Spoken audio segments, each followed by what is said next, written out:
तेरी सासू माँ। सासू माँ? बुढ़िया मेरे भाई का पर्स चुराती है, ये तो मम्मी को चोरी करती है। अरे शिवानी रुको, तुम ये क्या कर रही हो? इस बेचारी को क्यों मार रही हो? जतिन मैं जो भी कर रही हूँ ना बिल्कुल सही कर रही हूँ। ये बुढ़िया है ना मेरे भाई का पर्स चुरा रही थी। अरे शिवानी तुम कैसी बातें कर रही हो? इस बुढ़िया की हालत तो देखो, तुम्हें लगता है ये किसी का पर्स चुराएगी? अरे जीजा जी, मेरा ना यहाँ पे पर्स गिर गया था और ये बुढ़िया ना चुरा रही थी उसको। अरे साले साहब आप ये कैसी बातें कर रहे हो? अरे क्या पता ये बेचारी आपको पर्स देना चाह रही हो। अरे जीजा जी, अगर इसे पर्स गिरा हुआ मिल भी गया था तो ये मुंह से बोल भी तो सकती थी ना। अरे छोड़ो ये सब, तुम मुझे कंबल दो, मैंने कंबल देता हूँ। और शिवानी तुम इनके ऊपर से ये वाला कंबल हटाओ। अरे जतिन क्यों इस बुढ़िया को कंबल दे हम? जैसे इस बुढ़िया की हरकत है ना, इस बुढ़िया का तो और मारना चाहिए। अच्छा ठीक है जतिन, तुम्हें कंबल ही बांटने हैं ना, तो हम दोनों बांट देंगे। तुम्हें ऑफिस के लिए ना लेट हो रहा होगा, तुम जाओ। अच्छा ठीक है, मैं चलता हूँ। अरे पैर छोड़ो मेरा, अरे पैर छोड़ो, पैर क्यों पकड़ा मेरा? बुढ़िया पैर छोड़ मेरे पति के। क्या कर रही है बुढ़िया? पैर छोड़। मैंने कहा ना पैर छोड़।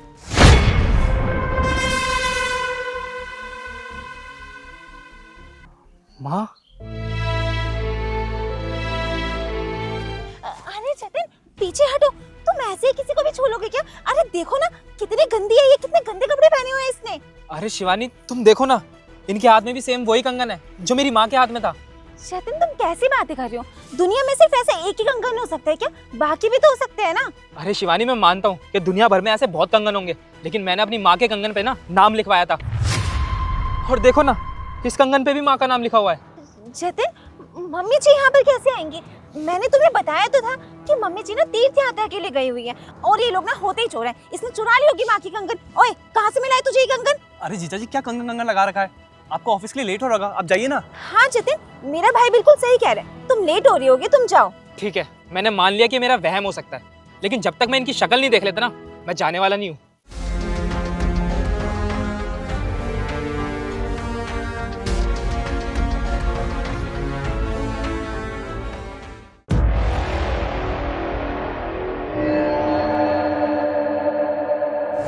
अरे शिवानी इतनी देर हो गई, मैं फ्रेश होकर भी आ गया, पर मम्मी का कुछ पता ही नहीं है। अरे मम्मी जी ना तीर्थ यात्रा पर गई है अपनी सहेलियों के साथ।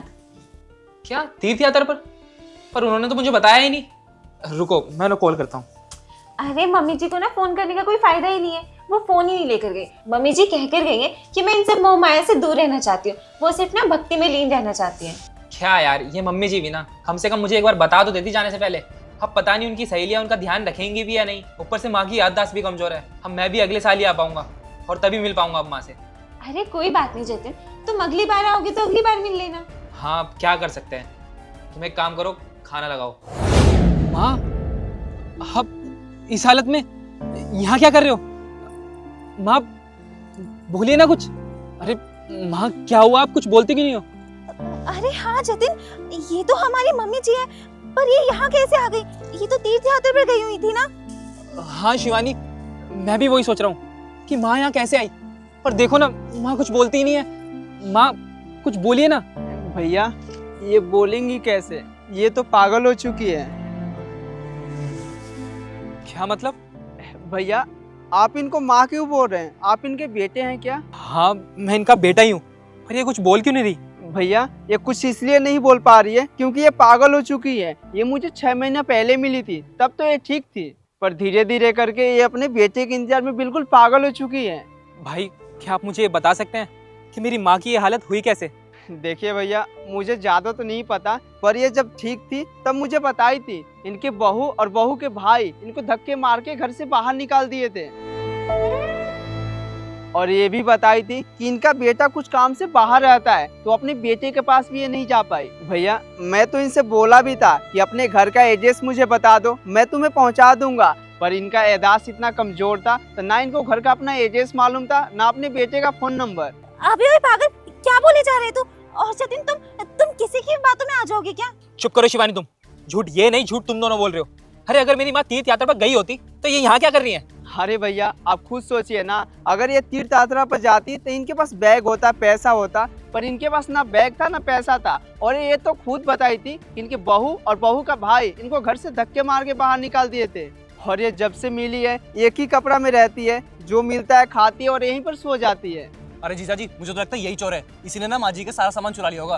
अरे नहीं भैया, आप मेरे बात पर यकीन कीजिए, मैं बिल्कुल सच बोल रहा हूँ। अगर आपको अभी भी यकीन नहीं हो रहा है ना, तो यहाँ पर सीसीटीवी कैमरा लगा हुआ है, आप उसमें चेक करा सकते हैं। तुम सही कह रहे हो शिवानी, हम अभी पुलिस स्टेशन जाते हैं और सीसीटीवी कैमरे की रिकॉर्डिंग चेक कराते हैं। अरे जतिन, तुम किसी भी अरे गहरे की बातों में आ जाओगे क्या? और तुम खुद सोचो, 6 महीने पहले की सीसीटीवी फुटेज कौन निकाल के देगा तुम्हें? कोई बात नहीं, वो जितना पैसा मांगेंगे मैं उतना पैसा दूंगा, पर मुझे ये जानना है कि मेरी माँ की ये हालत करी किसने। यश, तुम एक काम करो, पुलिस को कॉल मिलाओ। जीजा जी वो अरे क्या हुआ यश, तुम डर क्यों रहे हो? मिलाओ ना फोन। जतिन, पुलिस को क्यों कॉल करना? जो भी बातें हम यहीं पे सॉर्ट कर लेते हैं ना। मैं तुम्हें सब सच बताती हूँ। सच? कैसा सच? ये क्या बोल रही हो शिवानी तुम? माँ जी क्या जो भी हालत है ना, उस सब के जिम्मेदार मैं और मेरा भाई है। क्या शिवानी, ये तुम कैसी बहकी बहकी बातें कर रही हो? तुम्हारा दिमाग तो ठीक है ना? जितिन, मैं भी क्या करती, तुम तो दूसरे शहर में काम की वजह से रहते हो और तुम्हारी माँ का ख्याल मैं रखती हूँ। उनकी वजह से मैं अपने लिए टाइम नहीं निकाल पाती हूँ, मैं कहीं बाहर घूमने नहीं जा पाती, मैं अपनी लाइफ नहीं एंजॉय कर पाती हूँ। बस तुम्हारी माँ की सेवा करती रहती हूँ मैं पूरा दिन। अरे क्या फायदा इतनी प्रॉपर्टी और पैसे का जब मैं अपनी लाइफ एंजॉय ना कर पाऊँ। जितिन, तुम खुद सोचो ना, मेरी भी तो कोई लाइफ है ना, और मैं शादी करके इस घर में इसलिए थोड़ी ना आई हूँ कि मैं बस तुम्हारी माँ की सेवा करती रहूँ। मैंने तुमसे कितनी बार कहा कि अपनी माँ को वृद्धाश्रम छोड़ दो, लेकिन नहीं, तुमने मेरी एक नहीं सुनी। तुम्हें तो बस ये चाहिए था ना कि मैं बस तुम्हारी माँ का ख्याल रखूं, तुम्हारी माँ की नौकरानी बन जाऊं। अरे एक बार को तो सेवा करना भी ठीक है, लेकिन तुम्हारी माँ की दिमागी हालत इतनी खराब है कि मैं इन्हें कुछ बोलूं तो ये भूल जाती है, उल्टे सीधे काम करने लग जाती है। दिन भर मुझे इनके आगे पीछे घूमना पड़ता था कि माँ जी ने कोई काम न बिगाड़ दिया हो। और एक बात बताओ तुम मुझे, तुम मेरे भाई को यहाँ पर किस लिए लेकर आए थे?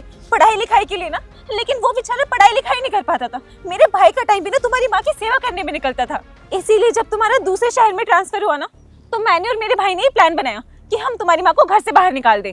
पर जितिन, सच बताऊं, मुझे नहीं पता था कि माँ जी की ऐसी हालत हो जाएगी। मुझे तो ये लगा था कि माँ जी भटकते हुए वृद्धाश्रम पहुंच जाएंगी और वहाँ पे आराम से रहेंगी।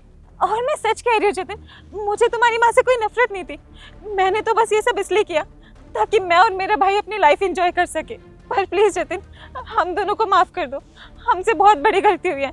हमें अपने फायदे के लिए माँ जी के साथ ऐसा नहीं करना चाहिए था। हमसे बहुत बड़ी गलती हो गई, प्लीज हमें माफ कर दो जितिन। क्या शिवानी, तुमने मेरी माँ के साथ ये सब किया? अरे मुझे तो सोचते हुए भी शर्म आ रही है कि तुम मेरी बीवी हो, और तुम जानती थी ना कि मेरा इस दुनिया में मेरी माँ के अलावा और कोई नहीं है। और मैंने तुमसे शादी से पहले भी कहा था कि तुम मेरा ख्याल रखो या ना रखो, लेकिन मेरी माँ का ख्याल जरूर रखना, क्योंकि उनकी याददाश्त थोड़ी कमजोर है और उनकी तबीयत भी खराब रहती है। और तुम तो जानती थी ना कि मेरी माँ मेरे बिना नहीं रह सकती। जब मैं यहाँ रहकर ऑफिस जाया करता था ना, और मैं जब तक घर नहीं आ जाता था, तब तक मेरी माँ खाती पीती नहीं थी, अरे सोती तक नहीं थी मेरी माँ। और ये सब जानते हुए भी तुमने मेरी माँ को मुझसे अलग करना चाहा। अरे जरा देखो उनको, उनकी हालत क्या हो गई है मेरे बिना। और देखना, भगवान ना तुम्हें जिंदगी भर माफ नहीं करेगा इस चीज के लिए। अरे सारा घर बार प्रॉपर्टी सब तुम्हारे नाम ही तो था। तुमसे मांगा ही क्या था मैंने कि मेरी माँ का सिर्फ ख्याल रखना, और तुमसे वो भी नहीं हुआ। और तुझे मैंने अपने घर पर रखा, तुझे पढ़ाया लिखाया, तेरा सारा खर्चा मैंने उठाया, और तू क्या कर रहा था? खैर, तुम दोनों से ना बहस करने का कोई फायदा नहीं है। तुम दोनों से ना मैं कानूनी तौर पर ही निपटूंगा। तुम दोनों के दोनों अभी के अभी घर जाओ और अपना सामान पैक करो, निकल जाओ मेरे घर से। और शिवानी, तुम आज से तुम्हारा मेरा रिश्ता खत्म। जीजा जी प्लीज माफ कर दो। बस करो तुम, मुझे और मेरी माँ को ना तुम्हारी कोई जरूरत नहीं है। तुम दोनों अभी के अभी निकल जाओ मेरे घर से, और आइंदा ना मुझे अपनी शक्ल मत दिखाना। चले जाओ यहाँ से, मुझे तुम लोगों की कोई जरूरत नहीं है।